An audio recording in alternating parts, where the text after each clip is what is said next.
Olá, pessoal, sejam bem-vindos a mais essa aula de língua portuguesa. Primeiramente, devo parabenizar aqueles que já realizaram o trabalho sobre os escritores pré-modernistas. Através desse vídeo, eu quero apenas fazer uma complementação das informações que vocês já transmitiram através dos vídeos que me enviaram. Vocês focaram mais na biografia dos escritores e, através desse vídeo, eu quero falar ainda sobre as obras desses escritores. Então, hoje veremos um pouco da vida e obra de Lima Barreto. Quem foi ele? Afonso Henrique de Lima Barreto foi um escritor e jornalista brasileiro. Ele nasceu no Rio de Janeiro em 1801. Ele foi filho de pais pobres, pai operário e mãe professora primária, ambos mestiços, sofrendo preconceito em toda a sua vida, assim como o próprio Lima Barreto, né? Notem aí a data, o ano de nascimento de Lima Barreto, 1881. Quando ele nasceu, a escravidão no Brasil não tinha sido extinta ainda. Isso só aconteceu em 1888 com a Lei Áurea, assinada pela Princesa Isabel. Então ele viveu ainda um período em que o negro e o mestiço, né, que é o descendente de negro com branco, ou negro com índio, que fosse, sofria um preconceito muito grande, né? Não era ainda aceito como um igual na sociedade branca. Então, sofriam muito preconceito. Ainda criança, ele ficou órfão de mãe. Depois ele foi estudar na escola politécnica, ele fez o curso de engenharia, mas o pai dele enlouqueceu e aí foi internado, obrigando Lima Barreto a abandonar os estudos para que pudesse sustentar a família. Ele empregou-se na Secretaria de Guerra e, ao mesmo tempo, escrevia para quase todos os jornais do Rio de Janeiro. Como fuga das complicações pessoais e sociais, Lima Barreto entregou-se ao álcool. Um dos contínuos ataques de depressão, várias vezes foi internado no Hospital de Alienados Mentais. Morreu vítima de um ataque cardíaco, na mais profunda miséria, aos 40 anos de idade. Ainda em vida, caiu no esquecimento. Somente na década de 1970, sua obra voltou a circular no Brasil. Então, ele teve um fim de vida muito triste. Além de ter morrido na mais completa miséria, ele foi esquecido por algum tempo como escritor. Então, quais as características literárias de Lima Barreto? A literatura dele era inteiramente desvinculada dos padrões e do gosto vigente. Qual era o gosto vigente na época de Lima Barreto? Era a literatura parnasiana, né, que prezava pela gramática formal, bem rígida, não é? Pela linguagem bem articulada, tanto na prosa quanto na poesia. Se tratando da poesia, havia um gosto muito grande pelos poemas de forma fixa, né? Os sonetos, por exemplo, os versos tinham que ser rimados, obrigatoriamente tinham que ser rimados. Os versos, eles tinham uma quantidade determinada de sílabas métricas. Esse era o gosto da época, né? E como é que escrevia Lima Barreto? Lima Barreto, ele escrevia crônicas, escrevia contos numa linguagem mais coloquial. O que quer dizer? Uma linguagem mais próxima da nossa linguagem cotidiana, sem tanta preocupação com a gramática, tá? Ele escrevia prosa e não poesia. E ele tinha esse gosto por uma linguagem mais simples, tá certo? O escritor, ele retratava em seus textos a tristeza dos subúrbios e do povo mais humilde. Então, em vez de falar sobre a elite carioca, que era outra coisa bem a gosto de estilos literários que existiram antes, quais eram os personagens do Lima Barreto? As pessoas simples, as pessoas do dia a dia, né? Os mais humildes, aqueles que frequentemente eram humilhados pela elite. Seus textos ele tem um caráter de denúncia social. O que quer dizer isso?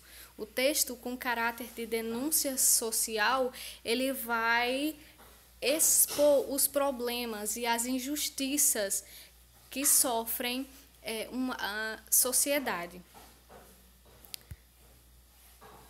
As principais obras de Lima Barreto foram Recordações do Escrivão Isaías Caminha, Triste Fim de Policarpo Quaresma, Numa e Ninfa, Vida e Morte de M.J. Gonzaga de Sá, Os Brusundangas, Clara dos Anjos, Cemitério dos Vivos. Aqui eu vou destacar Triste Fim de Policarpo Quaresma, que é apontada como a sua principal obra. Né? Ela foi publicada primeiramente em folhetins, né? E só se transformou em livro em 1915. Ela foi publicada em folhetins em 1911 e se tornou livro em 1915. Nesta obra, Lima Barreto descreve a história do Major Quaresma, sonhador personagem defensor do Marechal de Ferro, que foi o Floriano Peixoto, um nacionalista ingênuo que se dedicava ao estudo da cultura brasileira e deseja que o Brasil seja totalmente independente, a começar pela língua. Observe o trecho da obra a seguir. Policarpo Quaresma, cidadão brasileiro, funcionário público, certo de que a língua portuguesa é emprestada ao Brasil, certo também que por esse fato o falar e o escrever em geral, sobretudo no campo das letras, se vêem na humilhante contingência de sofrer continuamente censuras ásperas dos proprietários da língua, sabendo além que dentro do nosso país os autores e os escritores com especialidades gramáticos não se entendem no tocante à correção gramatical, vendo-se diariamente surgir azedas polêmicas entre os mais profundos estudiosos do nosso idioma. Usando do direito que lhe confere a Constituição, vem pedir que o Congresso Nacional decrete o Tupi-Guarani como língua oficial e nacional do brasileiro. Então, o Policarpo Quaresma é esse nacionalista, que ele se entrega tanto ao nacionalismo que ele defende que a nossa língua oficial deve ser o tupi, que é a língua nativa, e não o português que vem da Europa, né? Ele defende que a nossa cultura ela tem que ser pura, não temos que trazer nada de fora, temos que cultivar aquilo que é nosso e nada mais. Triste Fim de Policarpo Quaresma é um romance dividido em 3 partes. Na número 1, o Major estuda a cultura brasileira e suas tradições. Aí ele vai estudar, por exemplo, a moda de viola, porque ele acredita que essa é a música verdadeiramente brasileira. Essa sim nasceu aqui, é nossa, e ela deve ser praticada pelo número máximo de pessoas aqui. Devemos abandonar o fado, outros ritmos que vêm de Portugal e adotar a moda de viola que é nossa. Policarpo Quaresma, a número 2, gente, a parte em que Policarpo Quaresma enlouquece e vai para o sítio do sossego, né? Uma espécie de asilo para pessoas com problemas mentais. E na número 3, a condenação de Quaresma à morte, ironicamente por crime de traição à pátria. Veja só, logo ele, que defende tanto a pátria e sua cultura, devido às críticas que faz ao seu antigo mito Floriano Peixoto. Pela ação do Marechal durante a Revolta Armada de 1893, Policarpo compreende que Floriano é um tirano. Então, a princípio, ele é fã do Floriano Peixoto, mas ele é, acima de tudo, um estudioso dos eventos da nossa história e de nossa cultura. Então, estudando sobre Floriano Peixoto, analisando os acontecimentos que envolviam esse homem, ele acabou se desiludindo e acreditando que ele foi, na verdade, um tirano. Então, quando ele faz uma crítica ao Floriano Peixoto, que é um dos heróis da nação, ele acaba sendo condenado por traição à pátria. E, no final, realmente, o Policarpo Quaresma é fuzilado. Graça Aranha, ou José Pereira da Graça Aranha. Ele nasceu em 21 de junho de 1868 em São Luís do Maranhão. Então, esse é nordestino. Filho de uma família de posses, ele cursou Direito no Recife, exercendo a magistratura por algum tempo no interior do Espírito Santo. Ele também entrou no Itamaraty, onde ele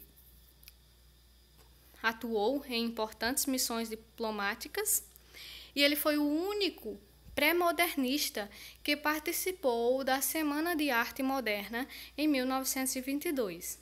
Ele faleceu no Rio de Janeiro, já consagrado como escritor e pensador, em 26 de janeiro de 1931. Diferentemente do que aconteceu com Lima Barreto, o Graça Aranha, ele conseguiu em vida muito reconhecimento e ele morreu consagrado como escritor e como pensador. Porém, a sua coletânea de livros não é assim tão extensa. Sua principal obra foi Canaã e é considerada a sua obra mais bem elaborada. Além dessa, teve A Estética da Vida, mas essa não tem a repercussão que teve Canaã. Por falar nessa obra, vamos conhecê-la um pouco. O romance Canaã, publicado em 1902, assim como o livro Sertões, de Euclides da Cunha, ambos os livros dão o pontapé inicial desse período, que é chamado de pré-modernismo, que é esse período que fica entre as escolas artísticas, as escolas literárias que existiram antes do modernismo, como o parnasianismo, o simbolismo, o realismo e o modernismo, tá? E os escritores dessa obra, só para lembrar, eles tanto têm características de escolas anteriores, como eles antecipam as inovações que o modernismo vem trazer. Eles ficam entre o passado e o futuro, né? Então, falando sobre a obra Canaã, ela traz o resultado de observações de uma colônia de imigrantes alemães no Espírito Santo. A formulação da obra mesclava uma estrutura convencional de narrativa, apresentando o enredo e personagens ficcionais e um eixo dominante centrado no debate de ideias. Então, o que se refere a essa obra, ela é bem pré-modernista mesmo. Ela tanto tem características tradicionais da literatura, como ela traz uma inovação. O que há de tradicional nela é a forma como a narrativa ocorre, né? O texto Canaã, ele é uma história de dois imigrantes, né? De dois imigrantes alemães que vão conversando sobre um assunto político durante a obra. Eles vão debatendo ideias. E esse debate de ideias, aí sim é que é a novidade. A narrativa, ela é bem convencional. Ela tem personagens, é uma narrativa que se passa em um determinado ambiente, que vai se desenrolando aos poucos, chega num clímax e no final tem o desfecho. Nisso não tem novidade. O que há de novidade na obra Canaã é o debate de ideias. Até então, os contos e os romances brasileiros não debatiam nenhum tipo de assunto filosófico ou político, mas no romance Canaã nós temos esse debate. Desta forma, Canaã estabelecia no Brasil um gênero desconhecido, que é o romance ensaio, o romance de tese, ou seja, um romance onde as ideias são mais importantes que o enredo da obra. Então, a presença dos personagens na história e o que ia acontecendo com eles davam base para o debate. O que era mais importante na obra era o debate que se desenvolvia a partir daquela história contada. Não era tanto os personagens em si, né? Mas quem lê Canaã vai se surpreender com algumas cenas. Existem algumas cenas nesse texto que são de arrepiar os cabelos. Eu recomendo a leitura desse livro. Foi um dos que eu mais gostei de ler na vida. Então, quem tiver oportunidade, vocês vão encontrar na internet. É só baixar e ir lendo. À medida que forem tendo um tempinho aí, vocês não vão se arrepender da leitura de Canaã. A narrativa gira em torno de dois imigrantes alemães, Mikau e Lentz, recém-chegados da Europa e que trabalham como colonos no interior do Espírito Santo. Os personagens discutem sobre o futuro do país, emitindo teorias sobre o atraso social do Brasil, assim como sobre o papel da imigração no futuro do país. Por fim, acabam discutindo o sentido da existência humana.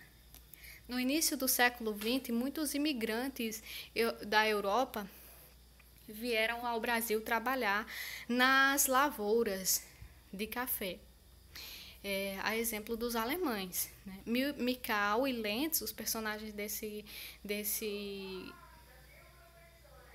dessa narrativa de Graça Aranha, eles são alemães. O personagem Lentz possui ideias colonialistas, onde o Brasil seria um país condenado a não ter expressão mundial, devido à presença dominante de raças mestiças.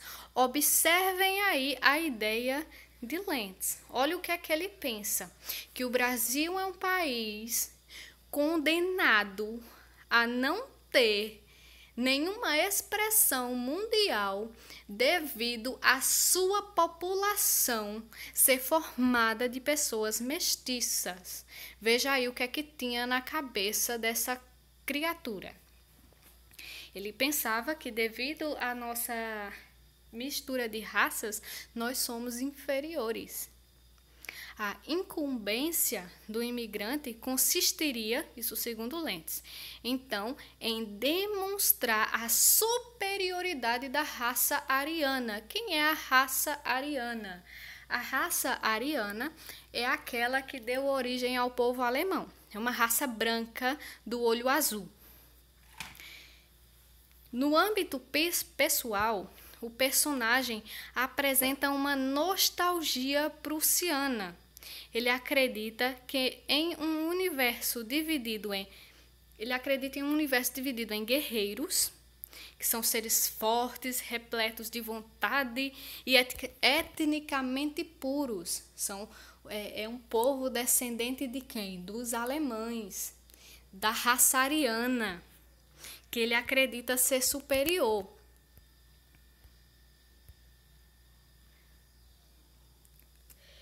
E, por outro lado, existem as grandes massas, né? Que é considerado um grupo amorfo e incapaz. O que é um grupo amorfo?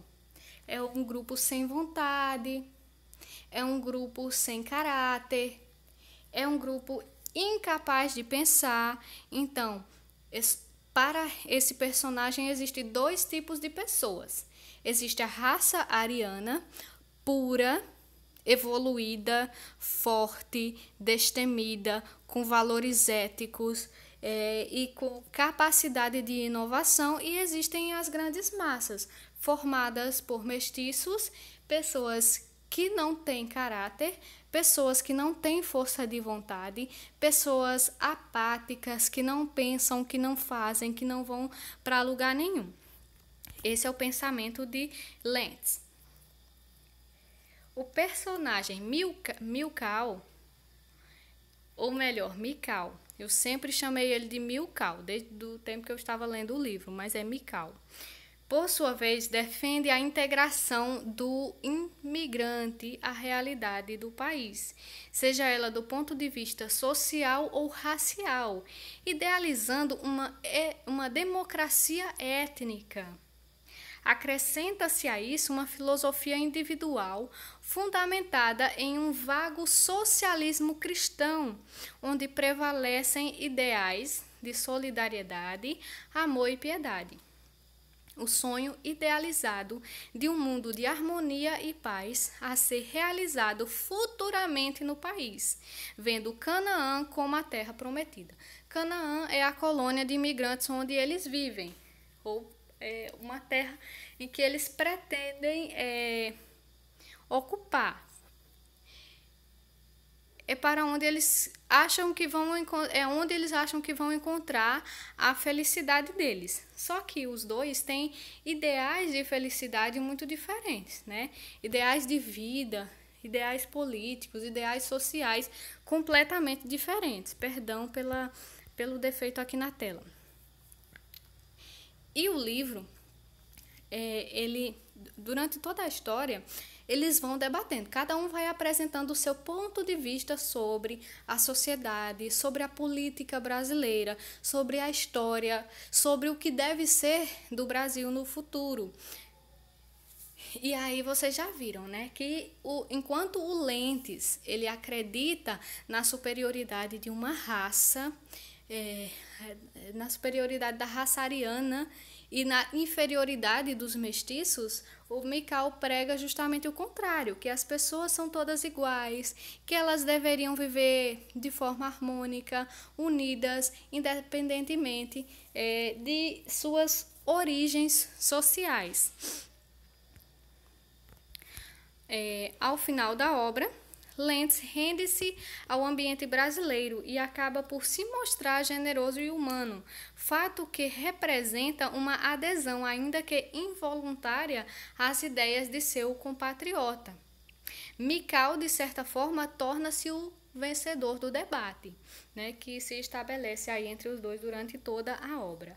Então, por enquanto é só. Eu vou esperar os trabalhos que tratam dos outros autores para que eu possa fazer algum acréscimo se necessário. Mas eu sugiro que vocês também procurem as obras dos autores que ainda faltam ser apresentados. Monteiro Lobato e também o Augusto dos Anjos. Os dois são excelentes, são maravilhosos nomes da nossa literatura e vale muito a pena estudar. Então, qualquer pergunta podem me fazer aí através do grupo e até já.